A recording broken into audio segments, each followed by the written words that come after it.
Salam sigap dan shalom. Renungan kita pada hari ini, Jumat 19 Agustus 2022, berjudul Ampunilah, maka kamu akan diampuni.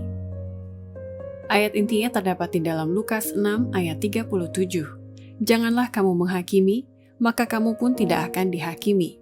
Dan janganlah kamu menghukum, maka kamu pun tidak akan dihukum. Ampunilah, dan kamu akan diampuni.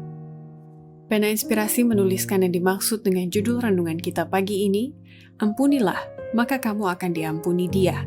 Dikarenakan saya mengakui, engkau mengampuni, agar supaya kita dengan penuh keberanian datang menghampiri tahta kasih karunia Allah untuk dapat mengalami kasih Allah yang tiada bandingnya itu adalah sebagai berikut.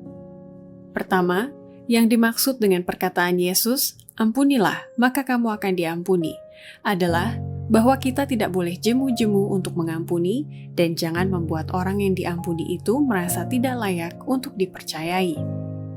Terlalu sering kesalahan dilakukan berulang-ulang dan orang yang membuat kesalahan itu mengakui kesalahannya.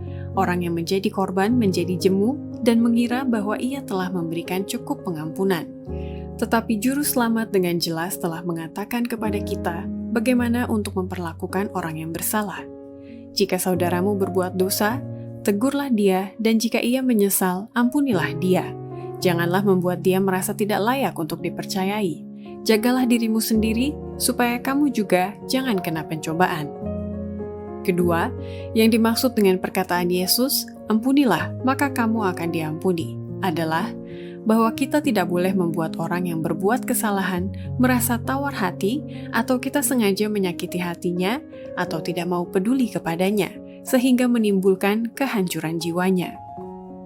Janganlah beri sedikit kesempatan bagi orang yang berbuat salah untuk merasa tawar hati. Jangan menyatakan sikap keras orang Farisi dan menyakitkan hati saudaramu. Janganlah ejekan yang pahit timbul dalam pikiran atau hati. Jangan ada corak olokan yang terdengar dalam suara. Jika engkau berbicara sekehendak hatimu, jika engkau bersikap tidak peduli, atau menunjukkan kecurigaan atau tidak percaya, itu akan membuktikan kehancuran satu jiwa. Ia memerlukan seorang saudara yang mempunyai hati seperti hati saudara sulung yang penuh simpati untuk menjamah hati kemanusiaannya.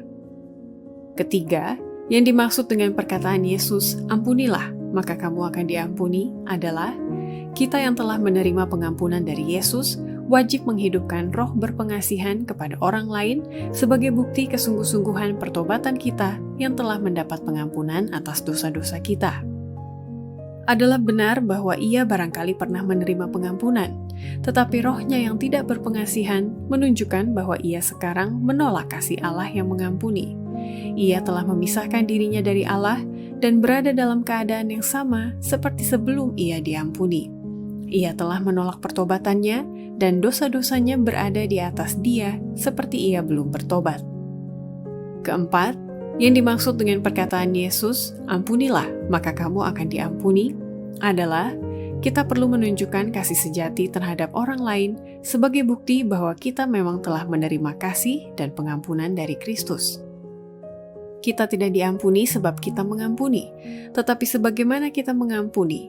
Dasar dari segala pengampunan terdapat dalam kasih Allah yang tidak berdasarkan jasa, tetapi oleh sikap kita terhadap orang lain, kita tunjukkan apakah kita sudah menjadikan kasih itu milik kita. Oleh sebab itu, Kristus berkata, karena dengan penghakiman yang kamu pakai untuk menghakimi, kamu akan dihakimi, dan ukuran yang kamu pakai untuk mengukur akan diukurkan kepadamu. Demikianlah renungan kita pada hari ini, kiranya Tuhan memberkati kita semua.